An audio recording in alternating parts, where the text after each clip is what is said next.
கிருபையும் தயவு நிறைந்த நல்ல தகப்பனுக்காக நன்றி செலுத்துகிறோம். ஆசீர்வதிக்கப்பட்ட வேலைக்காக இயேசுவின் நாமத்தில் நன்றி செலுத்துகிறோம். இந்த வசனத்தின் ஜெபத்தை பார்க்கிற ஒவ்வொரு குடும்ப பிள்ளைகளையும் கர்த்தர் இந்த நாளில் ஆசீர்வதியும். இந்த நாளுக்கு ஏற்ற பரிசுத்தமான வசனம் யோபு 42ஆம் அதிகாரத்தில் 5-6 வசனம் சொல்லுகிறது. என் காதினால் உம்மை குறித்து கேள்விப்பட்டேன், இப்பொழுதோ என் கண்கள் உம்மை காண்கிறது. என்னுடைய காதினால் உம்மை குறித்து கேள்விப்பட்டேன். யாரோ ஒருவர் ஒரு வார்த்தை சொன்னார்கள், ஏதோ ஒரு ஊழியக்காரர் பேசினார்கள், இதோ நான் எங்கேயோ தேவனுடைய வார்த்தையின் காது கேட்கும்படி கேள்விப்பட்டேன். என் காதினால் உம்மை குறித்து கேள்விப்பட்டேன், தேவனாகிய ஆண்டவரை குறித்து நான் கேள்விப்பட்டேன். இப்பொழுதோ என் கண்கள் உம்மை காண்கிறது. இப்பொழுதே என்னுடைய கண்கள் உம்மை காண்கிறது. தேவனுடைய வார்த்தையை நான் கேள்விப்பட்டேன், தேவனை குறித்து நான் கேள்விப்பட்டேன். இப்பொழுதோ என் கண்கள் உம்மை காண்கிறது என்று சொல்லுகிறார். ஆகையால் நான் என்னை அருவருத்து தூளிலும் சாம்பலிலும் இருந்து மனஸ்தாபப்படுகிறேன் என்றார். யோபு சொல்லுகிறார் கர்த்தரிடத்தில் பிரதிரமாக, இதோ என் காதினால் உம்மை குறித்து கேட்டேன். நல்ல ஒரு தகப்பன், நன்மைகளை செய்கிற தகப்பன், பராமரித்து பாதுகாக்கிற தெய்வம், உம்மிடத்துல எல்லா அற்புதம் உண்டு, உங்ககிட்ட எல்லா நன்மை உண்டு. உங்க வார்த்தையை கேட்டவுடனே உங்க வார்த்தையை கேட்டவுடனே உங்க வார்த்தையை கேட்டவுடனே என் வாழ்க்கை, என் சரீரம், என் நினைவு, என்ன உணர்வெல்லாம் சிந்திக்கும்படி வைத்தது. உங்க வார்த்தையை கேட்ட உடனே நான் என்னையே சிந்திக்க தொடங்கினேன், என் வாழ்க்கையை குறித்து சிந்திக்க தொடங்கினேன். நான் என்னை அருவருக்கிறேன். ஐயோ, இத்தனை காலம் நான் விட்டுட்டேனே, இத்தனை வருஷங்களும் நான் விட்டுட்டேனே, நான் எனக்காக வாழ்ந்துட்டேனே, எனக்காக இருந்துட்டேனே, பிரோஜனம் இல்லாம இருந்துட்டேனே, பிரோஜனம் இல்லாம வாழ்ந்துட்டேனே, பயன் இல்லாம வாழ்ந்துட்டேனே, வெறுமையா வாழ்ந்துட்டேனே, மாம்சமா வாழ்ந்துட்டேனே, சுயமா வாழ்ந்துட்டேனே, ஒண்ணுக்கும் பிரயோஜனம் இல்லாம வாழ்ந்துட்டேனே,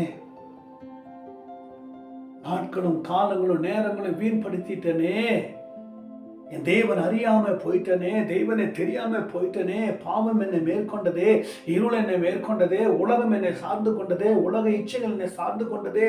இப்பொழுது நான் அவரை கேள்விப்பட்டேன். இப்பேறிப்பட்ட ஒரு பரிசுத்தம் உள்ள தெய்வம், இப்பேறிப்பட்ட மகத்துவமான ஒரு தெய்வத்தை நான் இப்பொழுது கேள்விப்பட்ட பொழுது நான் என்னையே அறிகிறேன். நான் என்னை சிந்திக்க தொடுகிறேன், என் ஆத்துமாவை சிந்திக்க தொடுகிறேன், என் ஆத்துமாவை நான் பார்க்கிறேன். நான் என்னை அருவருக்கிறேன், நான் வாழ்ந்த காலத்தை அருவருக்கிறேன், நான் செய்த பாவத்தை அருவருக்கிறேன், நான் செய்த காரியத்தை அருவருக்கிறேன் என்று சொல்லி தன்னையே அவர் அருவருக்கிறார். இப்பேறிப்பட்ட ஒரு பரிசுத்த தேவனை நான் காண்கிறேன், இப்பேறிப்பட்ட ஒரு அழகுள்ள தேவனை நான் காண்கிறேன், இப்பேறிப்பட்ட மகத்துவம் உள்ள தேவனை நான் பார்க்கிறேன், இப்பேறிப்பட்ட அன்புள்ள தேவனை நான் பார்க்கிறேன், இப்பேறிப்பட்ட சாந்தம் நிறைந்த தேவனை நான் பார்க்கிறேன், இப்பேறிப்பட்ட ஒரு பரிசுத்தம் உள்ள தேவனை நான் விலகி நான் என்னுடைய வாழ்க்கையை நான் அருவருக்கிறேன். இப்பேறிப்பட்ட அன்புள்ள தேவனை நான் காணாமல் இருந்து விட்டேனே, இப்பேறிப்பட்ட பரிசுத்த அழைப்பா இருந்த தேவனை நான் மறந்து விட்டேனே, இப்பொழுது நான் அருவருக்கிறேன். என் தேவ சமூகத்தில் நிற்க நான் அருவருக்கிறேன், தேவனுடைய பரிசுத்த பிரசனத்தில் போய் நிற்க நான் அருவருக்கிறேன், தெய்வ சமூகத்தில் போய் செபிக்க நான் அருவருக்கிறேன். இப்பேறிப்பட்ட ஒரு தகப்பனை நான் மறந்து விட்டேனே. என் நாவுகளும் கண்களும் உணர்வுகளும் எண்ணங்களும் வார்த்தைகளும் செயல்முறைகளும் நடைமுறைகள் எல்லாம் அருவருக்கிறேனே, பாவமா தெரிகிறதே.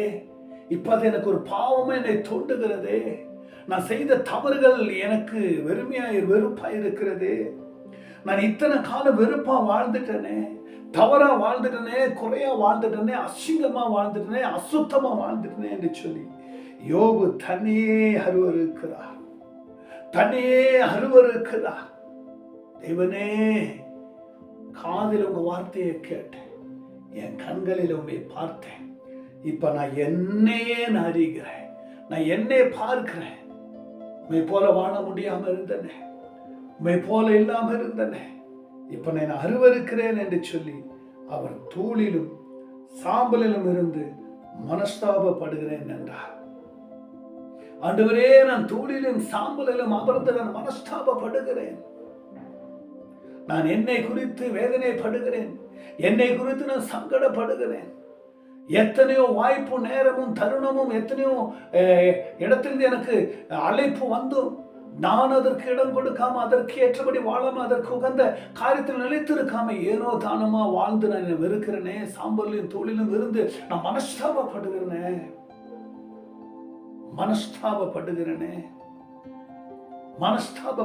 என்று சொல்லி யோபு தேவனை நோக்கி பார்க்கிறார். அன்பு தேவ பிள்ளைகளே, உங்க வாழ்க்கை எப்படி இருக்கிறது? நீங்களும் எப்படி வாழ்ந்து கொண்டு இருக்கிறீங்க? இந்த பரலோக தேவனை மறந்து வாழ்கிறீங்களா? இந்த பரிசுத்தமுள்ள கர்த்தரை விட்டு தூரமா இருக்கிறீங்களா? இந்த கர்த்தரை விட்டு உங்க காதிலே கேட்டும் உன் கண்களிலே பார்த்தும் நீங்க விலகி ஓடிக்கொண்டிருக்கிறாயா? நீங்கள் மறுதலித்து ஓடிக்கொண்டிருக்கிறாயா? நீங்கள் ஒரு பொருட்டா எண்ணாமல் ஓடிக்கொண்டிருக்கிறாயா? இன்றைக்கு இல்லை நாளைக்கு செபித்தலாம் என்று ஓடிக்கொண்டிருக்கிறாயா? இல்லை, நான் வாழணும், உயரணும், மேன்மையாகணும், நல்ல சொத்து சேர்க்கணும், உலகத்துல உயரணும், மேன்மையாகணும், எல்லாவற்றையும் செழிப்பாகணும், அப்புறம் பார்க்கணும் ஆண்டவர் என்று தேடுறியா? இல்ல, வயதான காலத்துல பார்ப்போம், இனி நோய் வியாதி வந்த பிறகு பார்க்கலாம், அது இனி டைம் நிறைய இருக்குது, காலம் நிறைய இருக்குன்னு சொல்லி உன்னை நீ ஏமாத்தி கொண்டு வாழ்ந்து கொண்டு இருக்கிறாயா? இப்பொழுது இந்த வசனத்தின் சபத்தையும் இந்த யூடியூப் வழியாய் பார்க்கிற உங்களை பார்த்து கர்த்தர் பேசிக் கொண்டிருக்கிறார். இப்பொழுதே உங்களுடைய தேவ வார்த்தை உங்கள் காதுக்குள் வருகிறது. இப்பொழுதே தேவ சமூகத்துல திரும்புங்க. யோபு சாம்பலிலே கிடந்தார், தூளிலே கிடந்தார். அவர் மனஸ்தாபப்படுகிறார்.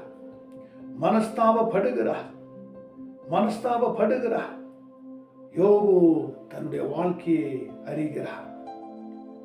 கர்த்தர் இந்த வார்த்தைகளை யோபோடு பேசின பின்பு கர்த்தர் ரேமான் எபிராயை நோக்கி மேலே இந்த 2 சிநேகிதனும் மேலும் கோபம் கொள்கிறது. தாசனாக யோபு பேசினது போல் நீங்களும் என்னை குறித்து நிதானமாய் பேசவில்லை. அப்பொழுது யோபு தன் சிநேகிதனுக்காக வேண்டுதல் செய்த பொழுது கர்த்தர் சிறையிருப்பை மாற்றினார். யோபுக்கு முன்னிருந்த எல்லாவற்றிலும் இரட்டத்தனையாய் கர்த்தர் அவருக்கு தந்தள்ளினார்.